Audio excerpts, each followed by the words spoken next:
Hello everybody, what's up? You're listening to I Was Just Wondering with me, Tom Salmon, the show that dives into music, filming, games, and everything else in between. My guest on this week's episode is Caslean, an independent singer, songwriter and producer from China, studying at Goldsmiths, University of London. She released her first DIY album, Strolling Along The Beach, in 2017, and last year collaborated with the ambient musician Brian, releasing the EP Summer Ring. We jumped into Caslean's experience of teaching herself music production from YouTube, how she collaborated with her friends to shoot the music video for her latest single Christmas Without You, and what's it like being a DIY Chinese musician in London in 2020. So if you're running, stuck in a traffic jam, or sitting behind a desk at work, I hope you enjoy my interview with Caslean. So you've just released your latest video and single, Christmas Without You, a melancholic pop song about a long-distance relationship. What inspired you to write this song, and how did you come up with the concept for the video? Well, actually, at the beginning, I was going to write a song for my ex-boyfriend, but we broke up. So I just want to make this song more like a holiday song instead of a song about love. So I decided to shoot music videos with my friends in London during the Christmas, so that we could make this a Christmas song. And we kept some stories about me and my boyfriends to make the music videos more fun. So what was it actually like? I mean, how long was the video shoot, and what was it like shooting in London? To be honest, it took us about 2 weeks. The first week we shot it indoor. We're using the green screens to shoot some scenes, and the next week we shoot it on the London street. What's sort of interesting to me is like the performative aspect of the music video, because I know that there's some musicians that find making music videos quite a chore because it's just not their sort of like personality to be able to sort of project themselves in that way. I mean, how do you as a performer find making videos, and is that something that comes naturally to you? Well, to be honest, I'm not really into making music videos. I think it might be of fun, but sometimes I feel awkward in front of the camera. But one of my friends named Chen Yue told me that I should perform and I should show my characteristics in front of the camera so that my audience might know me better. So I think maybe I could try. And is there a sort of like persona sort of aspect to you as a performer, or is it just like completely you? I think it's more like completely me. So how did you meet? And I hope I get the names right. So is it Gicho and Chen Yu, the co-directors of Christmas Without You? I've pronounced that. I've probably murdered their names. Yeah, you pronounced right. Oh, okay, great. Was this the first time you collaborated with them on a music video project? I had made another music video called Sweet Adventure with Jico about 4 months ago. Yeah, and the first time collaborate with Chen Yue was that music video, Christmas Without You. Mm-hmm. Yeah. And what about was it Chen Yu? Because was it high school with her, or was that the one that you're studying with now? And it was it Gicho that you met at high school? I met Gicho with in the high school, but we were not classmates. We met on the internet because we both like some independent literature and music at that time. And I met Chen Yue at the institution I'm studying now in Goldsmiths. So you met via the internet. I mean, what was that sort of process of actually meeting in real life? When me and Jito in high school, we had an internet society to the society gathered us. We shared our we shared the novels we read and the music we listened to on that society. And after high school, me and Jicho go to the same university. It was really incredible because we didn't know we were going to the same university. Yeah, so we became good friends in the university. And after that, we went to Goldsmiths together. Right. Yeah, and in Goldsmiths, we start our collaboration.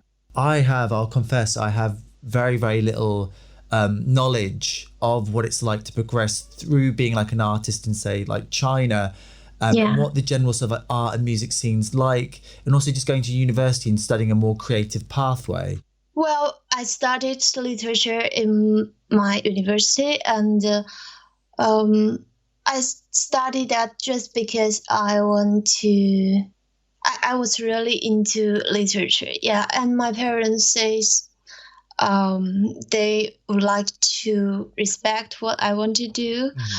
Yeah, and I think although I didn't study music during my university, but literature did help me a lot because I think both music and literature could help us to become more sensitive about our feelings and emotions.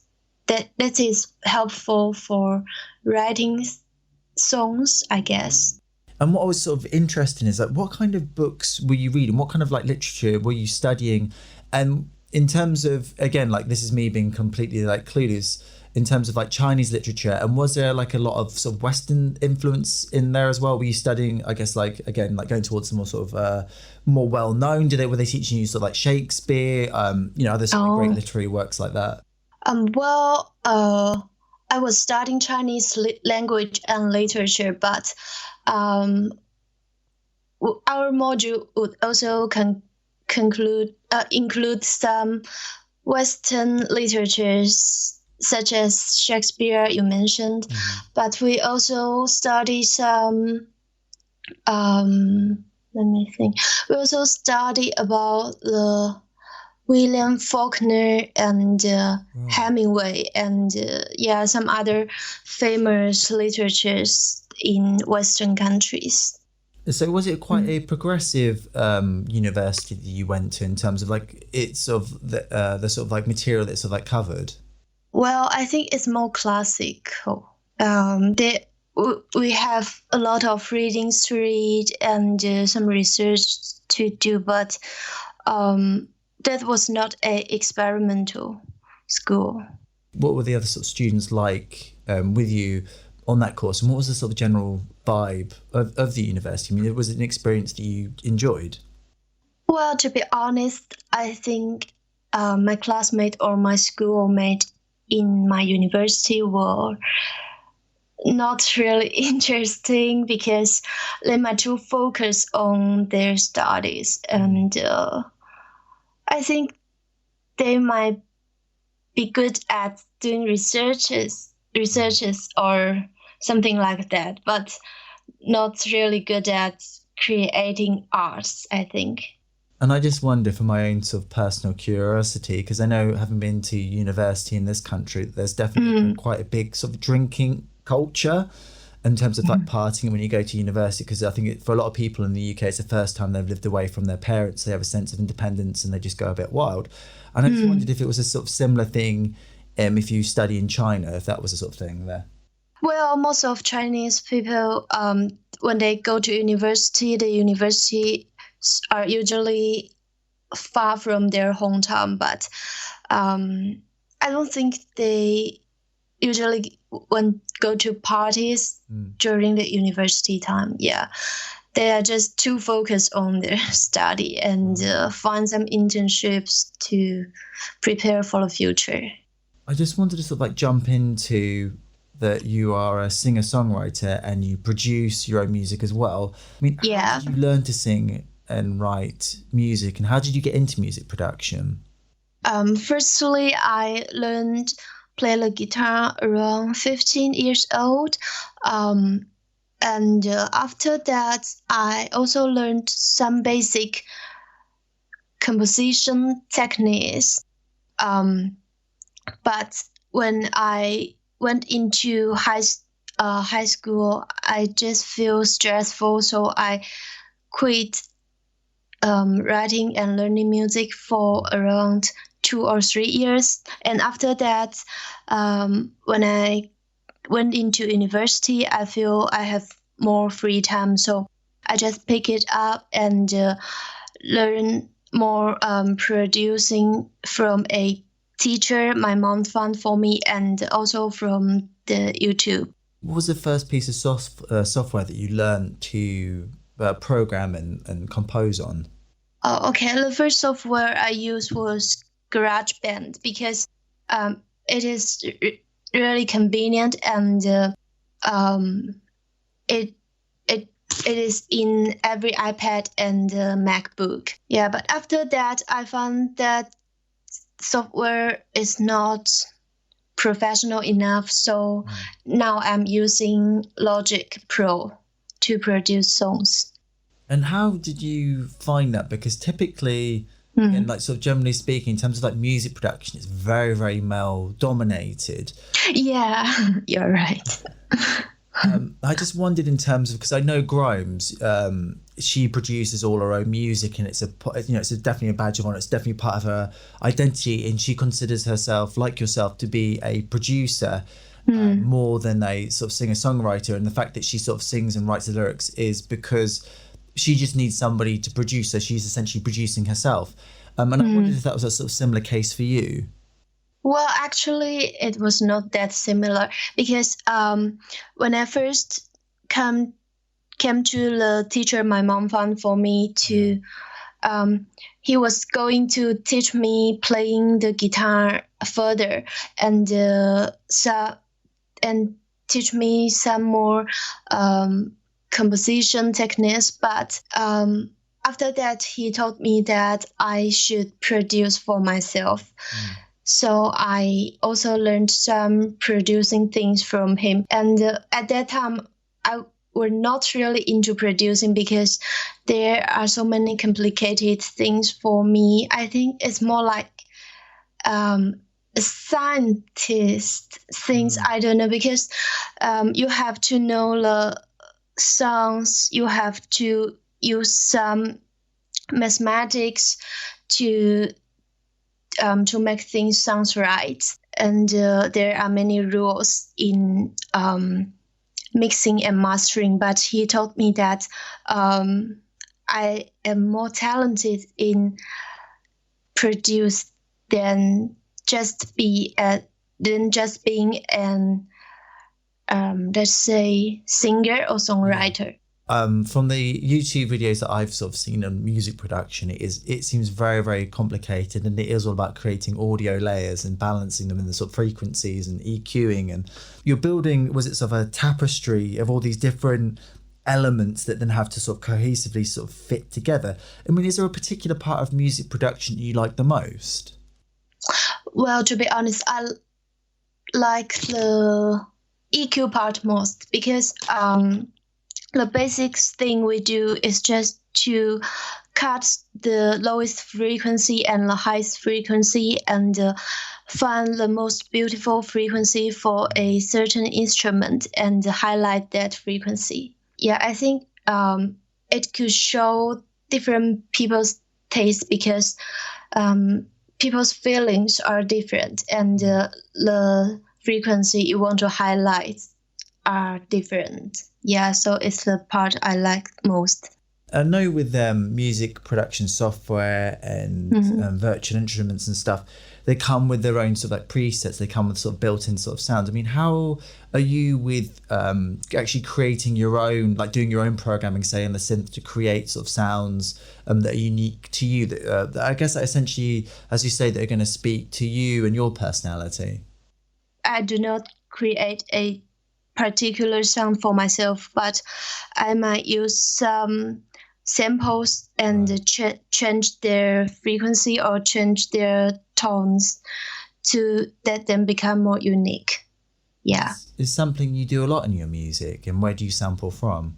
Well, sometimes I record simple for myself. For example, I will record some song, some songs like using a pen to hit the glasses, or um, waving some waters, or songs like that. Yeah, I think many songs could be samples, but also I sometimes use samples from the internet. Yeah. Yeah, but I seldom use that because it would related to some issues about copyright. When you started producing music at the very beginning with that teacher to like now, how would you say that your sound has progressed? Because I know you make indie pop, and there's this lovely saxophone line in Christmas Without You. Were you always experimenting with that sort of like jazzy, sort of like saxophone sound at the very beginning, or is that something you've more incorporated into your most recent music? Oh, well, I learned some techniques from the teacher and only YouTube and practice again and again to see what works most. Well, to be honest, there are not one particular YouTube channels I'm watching because I don't want to be influenced by one certain people. Yeah, so every time when I want to learn something, I just type the topic. For example, how to write great chorus, and Right. or things like that. And I will check 3 or 5 YouTubers who making subjects about this, and see which I like best and use their techniques. I'm just sort of fascinated that in terms of you watching that video to then you being able to do that to a level that you're sort of satisfied with in your own music. I mean, typically, how Oh, long does that take? well, there might be some certain steps to followed by the video, but it's more about practice and try again and again, because something might sound great but not that fit your certain songs. Yeah. So I have sometimes I would change some part of their suggestions, and to see what is the best. Have you ever gone and looked at something really sort of like left field in terms of music production that you've never really sort of considered before, just to sort of like try it out? Like, I don't know, like doing like a real like hardcore sort of techno 4/4 to your music, say. Well, I will use some jazzy and fusion elements more than rock and techno, because I am not really into rock and techno styles. Yeah.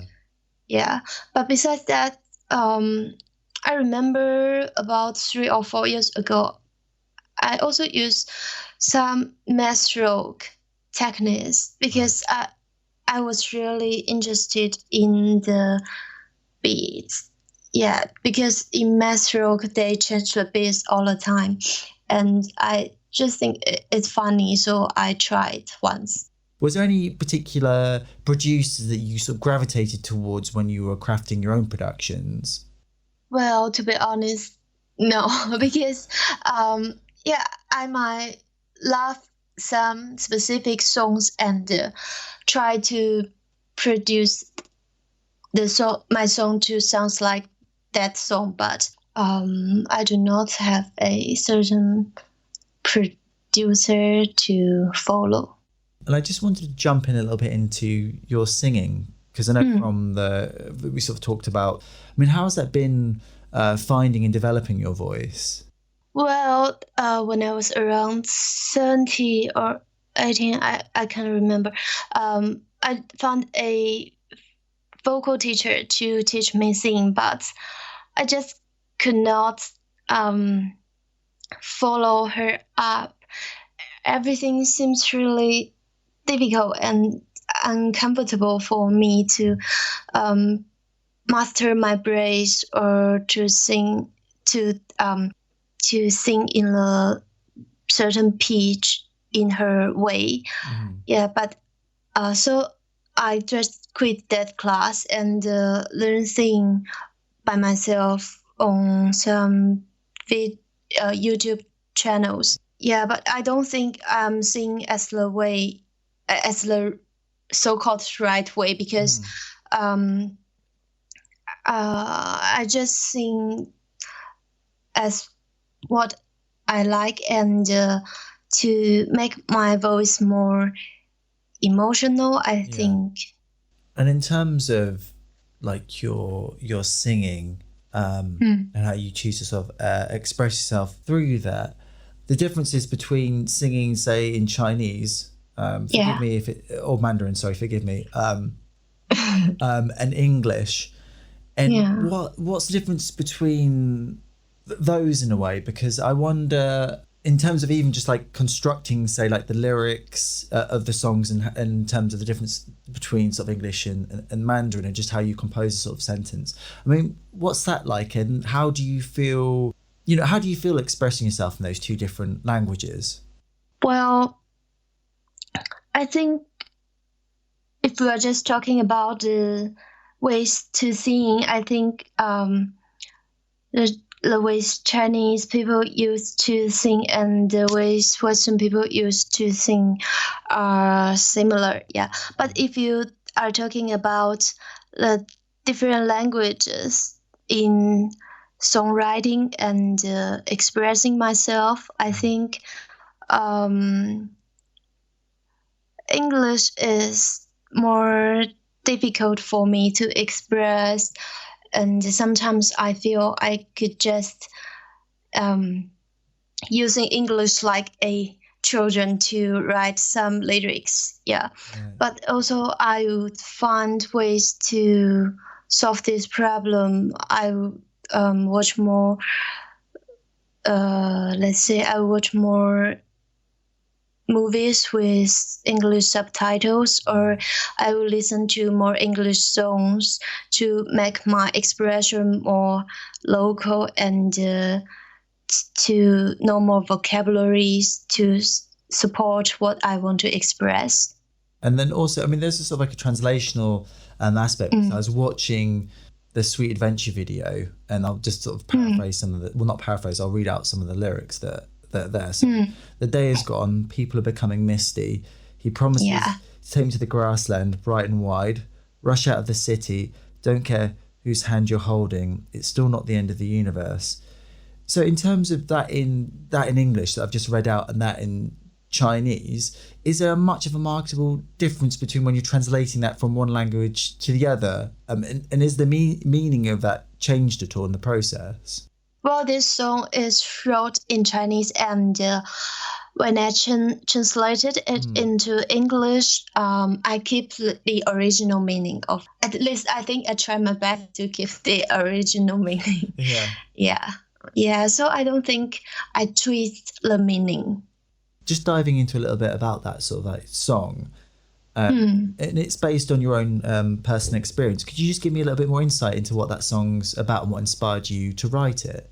It was about 2 years ago. I was an exchange student in Taiwan, and my friends called Haru and I both feel really bored about the city life, and we feel sick of the busy people, noisy traffic songs, and so on. So one night, one late night, we just decided to leave the city and to see what is happening in the nature. So he used his motorbike to ride me to the seaside and the mountain, and we feel really tranquil there.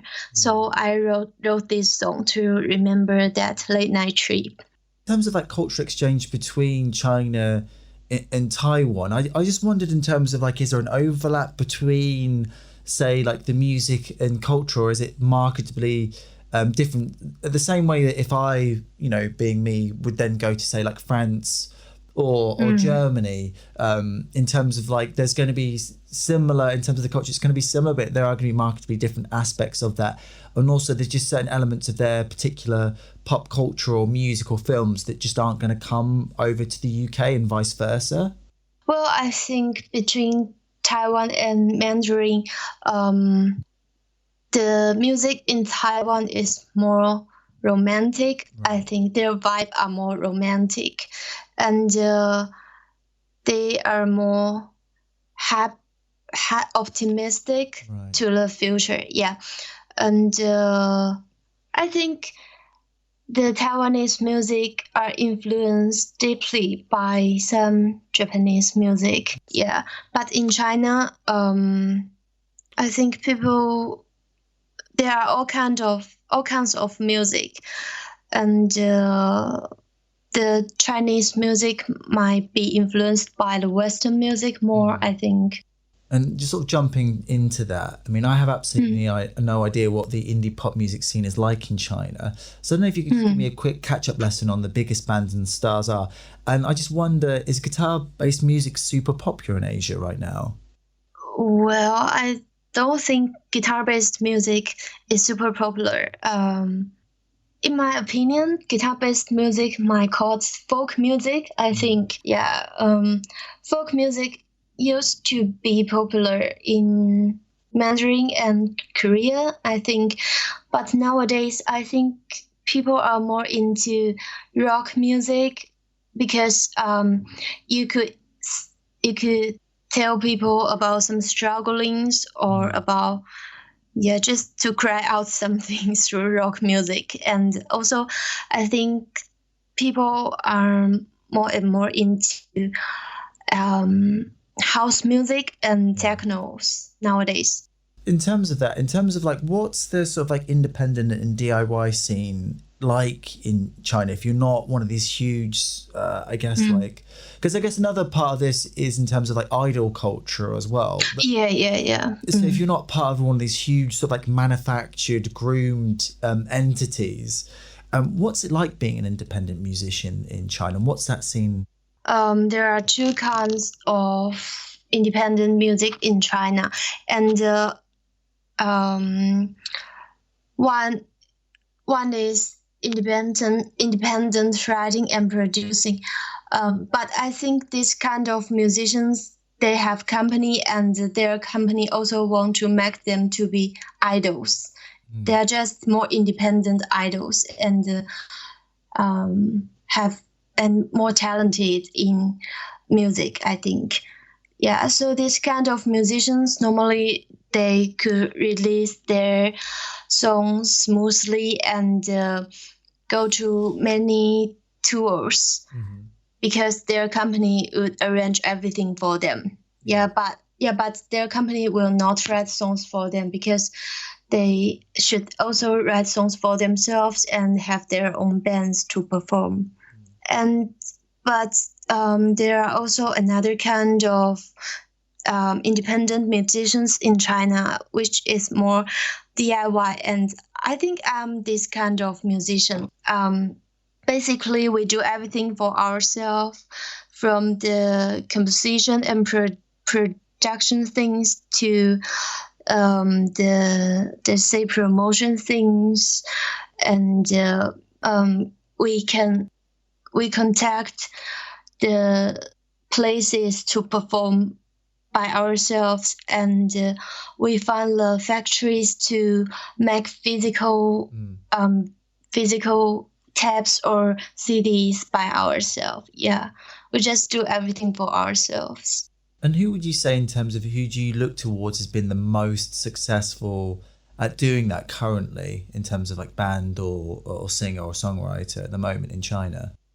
I know there is one, I think is the most successful, but she was not in China, she's in Taiwan. Right. And her name is 9M88. She's more like a Jay-Z independent musician. Yeah. I've heard of her actually.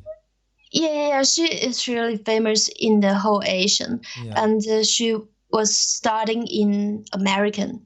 Right. So I think she might also be famous in American. Is there any sort of like friction or do you feel any sort of like pressure to become, in terms of your image and your music, to become more westernized, to be more successful? I do not want to make I do not want to become successful by making myself more Western. Yeah, I mean, I could write English lyrics to let more people know what I'm talking about. But as for the style, I think I might just chase what I like. Yeah. I don't think I'm a super Asian songwriter. I Yeah. don't know. Yeah, because the songs I like are basically 70s and 80s R&B and soul music in Japan and Western country, in American, I think. In terms of like the Japanese ones, just starting with them, who were the sort of influences from there that you sort of gravitated towards? It's a band called Zard, Zard. Yeah. It's a rock band, but it's not that kind of hard rock band. It's a more soft kind rock band, and they also combine some fusion and some pop elements into their songs. And I also like another fusion band called T Square. It's also a Japanese band. Because I guess that speaks to how music is universal, even though it may be sung in a completely different like language, and also what you were speaking before in terms of how frequencies can speak to people's hearts and their emotions, but also how that sort of gets changed for the prism of one's own, I guess, like identity, the culture they sort of like were brought up in, and I guess you all pull out different elements from that, I guess. Sometimes I might just really into the certain melodies or the sounds of some songs, then I might try to make similar ones, or I might learn from that. I was sort of interested about the recording process for your first EP, but I now understand that it's not your first EP, but Strolling Along the Beach. And I just wondered what the theme of that record was, and how did you produce it, and what was the biggest creative lesson you learned from that project? Firstly, it was not my first EP because I upload this firstly just because it's more like a first satisfying collections of myself. Yeah. In terms of the first EP I made, it's about 3 years ago before I went to Taiwan. I arrange and produce some songs and mix and master them. So the step is, there are all songs. There are all the songs that I've wrote before. Yeah. So basically, I just arrange them and play instruments and place part of instruments of them, and the other part of instruments I wrote through MIDI keyboard into my laptop and choose the songs I want to make them become other instruments I want. Yeah, after that I do the mixing and mastering things. And then I found a factory. And then I found a girl to design the cover and poster for me. Yeah, after that I found a factory to print the CD, and and I published this in China. And did you physically sell, like, I assume when you were gigging in China, did you go and sell your sort of CDs after the gigs and stuff? Oh yes, I sold the CD and now it is sold out. But I did not have many gigs at that time. So basically I just contact some bookshops and some vinyl stores, record stores, and send my CD to their shops and let them help me to sell. So how does that work? So when you contact a record shop and you say, will you take, I don't know, I'm assuming like 10 or 20 of your CDs, they sell them. And then in terms of like, how much money do you make from that? Do the record shop then turn up with like an envelope of money afterwards and say, well, we've sold out your CDs, like here's the proceeds? the shops would take about 30% of profits from that CD selling. And I think I didn't make too much money. I think it's around 4,000 Chinese. Let me think. It's about 500 pounds, I guess. And did you, in terms of your CDs that you pressed up, I'm assuming you had your sort of socials and emails and stuff from the people that were buying it. Did you have any sort of like contact after somebody who'd bought your CD and said, hey, like I really like this, and sort of like reached out to you afterwards?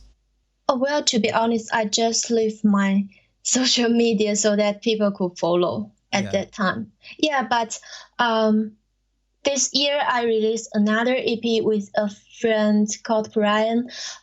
So this time we not only leave our social mediums, but also because I'm from this time I also make a shelf in a bookshop for myself.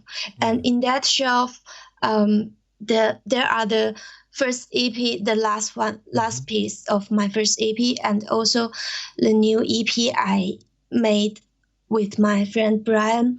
And also there is a mirror so that I write down my, as you say, my emails so that people could contact me or write emails to me to say their feelings. And also they could take selfies through the mirror we put on the shelf, and they could upload their photos on the social media and tag me, say, wow, I say they saw my CDs in that shelf, so that we could have interactions and I could know their feelings. Is that something you predominantly use to connect with your fans? Yes, I think social media is really important for me to engage my fans. Basically, I use a platform called Weibo, and that platform is more like Facebook and Instagram in Western countries. Yeah, and in Weibo, I release my songs, and I will reply the comments of my fans, and I also share some pictures of my lives to interact with them. And what's been the response like? Have you, in terms of like playing your gigs and selling your CDs and interacting with people on social media, have you got to know people that like your music, fans of your music, quite well? There are some super fans. For example, there is a guy, he went to one of my gigs, and he told me he listened to all my songs and purchased my CDs. And he also asked me to sign my name on his money. It was really crazy. Yeah. And there are also some other fans. They would repost my every post, which I think they are also crazy. I don't think now I engage my friends closely, because I still have no idea what kind of fans I would like which kind of audience I would like to turn them into my fans, or which kind of people I would like to attract. Yeah, because I know I should have some fan segments, but I don't know. I just think maybe now most of my fans are young and energetic people. Yeah, but I think I should take more time to do researches about them and to find what personalities do they have, and what's the main points attract them from my music. Because it is that sort of continual process in terms of building your audience, but also a sort of artistic discovery of yourself. Because I guess obviously as you sort of progress and you make music, you're inherently, your tastes are going to change, and your music will change, and maybe you'll move into sort of different musical areas. I mean, is there sort of a particular musical area that you'd say at the moment that you'd quite you're sort of like drawn to, but you haven't yet, say, made a song in that particular style, or maybe you have, but you haven't released it yet, that's a little bit different from what you're working on now? Well, there are some songs I haven't released. I think which are great progress of myself. Yeah, but I still if I have these songs 2 years ago, I might just release them as soon as I could. But now I think I would consider more about the timing and the promotion things. So I might not release them until I find the best time and the best way to promote. Is there any sort of like ballads? Do you have any sort of like sad songs, sort of like tucked up your sleeve? Possibly at sort of a slower tempo. Maybe it's just sort of again piano-based sort of song rather than just sort of guitar. Is there anything like that in the sort of like backbone, or just you've sort of worked on and not released yet? Well, I don't like piano-based songs. Sorry. Yeah, but there do have some sad songs of myself because I think we all have different kind of feelings. Sometimes you could be happy, sometimes you could be gloomy. Yeah, so I do have a emo and it's more like emo and shoegaze songs. Right. Yeah, I haven't released. Just wanted to dive into of being an international student studying at Goldsmiths, coming to the UK. I mean, how long have you been here for studying? 4 months. Wow, you've been here 4 months. And I guess it's a very short period of time. I mean, was there an element of culture shock when you first came to the UK, or is there still some sort of things you're dealing with now, actually? Well, to be honest, the culture shock, I don't feel many culture shocks. But if I have to say, I'd say the drunk people here is crazy. Yeah. Yeah, but besides that, I think everything is similar to China. I don't know. I just I feel I could get used to everything soon. And I know it's only been 4 months, but have you made any sort of like big, I guess, like musical discoveries of bands or artists here that you've sort of not come into contact with, that sort of like, oh yeah, I really like that. That's something I'm really drawn to. The day before yesterday, I went to a gig and there are 3 local bands I really like. One is called Pleasure Barge. Their style is more like a funky soul. Yeah. So I think, although they are not that famous, but I think they are brilliant and I think they are really talented. Jumping off from that, you did, and I imagine you've only been here for like 4 months, but you did, from the Christmas Without You, I did see that you went to an open mic night, and I was just interested to get your thoughts and feelings on that. And how did the crowd react to your performance? Oh, well, at that open mic night, I'd say I was really awkward because I caught a cold and my vocal didn't turn out right, I think.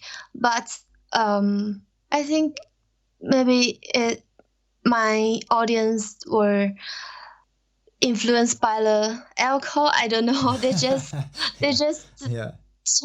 turned out to be really warm and they seemed really like my songs. They groove. They move their body through the groove, and some of them also told me they like my songs very much. Even I just hide myself in a little corner.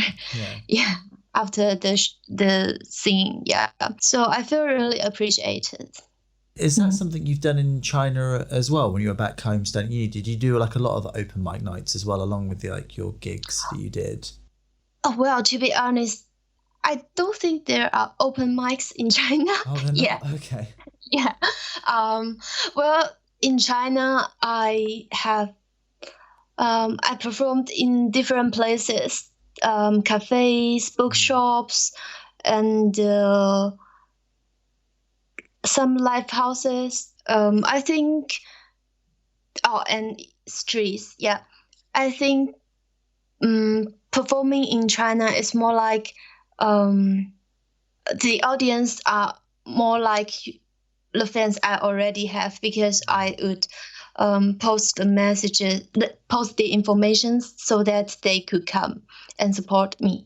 Yeah, but in UK, the audience are totally strangers, so it was really exciting to, because I could know what strangers might react to my music when I firstly listen to it. So far, what's been the hardest part of being an independent musician in 2019? And have you hit any really sort of like low creative points, and how did you overcome them? I think there are two things that are difficult for me. Yeah, one is instrument playing, because most of my instruments were made by MIDI keyboard, which I think is okay. But now I realize that some instruments made by MIDI keyboard might not sound as good as you really play them. Yeah. So I think this is a technique problem I need to overcome, and the best way is just to learn more about that instruments and try to play it by myself, or find some other people to help me to play it. Yeah. And another problem for me is the promotion things, because I don't have a company, I don't have a PR agent, so I have to find some influencers to repost my music, or find some let's say find some stores to sell my own physical releases, or find some places that I could perform. Yeah. And sometimes sometimes you thought it might be easy because the people are on the internet, you could find them easily. But the problem is you are not friends. How could you convince them to let you do the thing you want for the first time? Yeah, so I think this is the problem. Maybe I should do some networking to know more people. And I just wondered, in terms of you looking forward to your particular career and your particular sensibilities and sort of tastes, you can take either road. You can be purely sort of independent and self-funded, or you go the other way, where you get signed to a label, they A&R you, and then they put you in a particular sort of, or try and get you into a particular place and sort of like sponsor you up. That inherently is going to affect the kind of music that you're going to make. And I know this is a bit of an unfair question, but which way do you feel at the moment, artistically speaking? Which direction do you feel more comfortable with? Well, I think I might choose to be an independent, to do things by myself. But I think sometimes labels could be helpful. Yeah, but if I have to sign up a label, I might just sign for a certain album, not myself. Maybe I released 3 albums in this year, and one of them could be signed to a certain label. Yeah. And we could do things together, but other works of me or other parts of myself could still own by myself, and I could do that by myself. My final question for you is that what is your dream project if money and time wasn't an issue? Well, actually, my dream project is to shoot more experimental and poetic music videos, because I'm really into experimental films, short films, and I want my music videos to be filled with imageries and metaphors. Yeah, I'd like it to be more more like a stream of consciousness, Right. rather than you speak out everything and leave no imagination. I mean, is there any particular artists at the moment that are currently making short experimental films that you're sort of gravitated towards at the moment that sort of inspire you to go that particular direction? Well, I think Bjork is doing this. Mm-hmm. Yeah. Um, Bjork is the musician that's making the short experimental films as well. Yeah, but uh, there is also another filmmaker, although she's not a musician, but I was influenced by her. Her name is Maya Deren, Right. an American experimental filmmaker. Mm, I think all her black and white short films are full of emotions and weird um, imageries. I think which is really fun, and you could always you could always have different understandings through that works. So there you have it. I had a great time chatting with Caslean. Please do like and subscribe to the show on SoundCloud and YouTube, and drop a comment or two. And you can get in touch with me at the Salmoning01 on Instagram. Thank you so much for listening. I've been Tom, and I'll catch up with you next episode.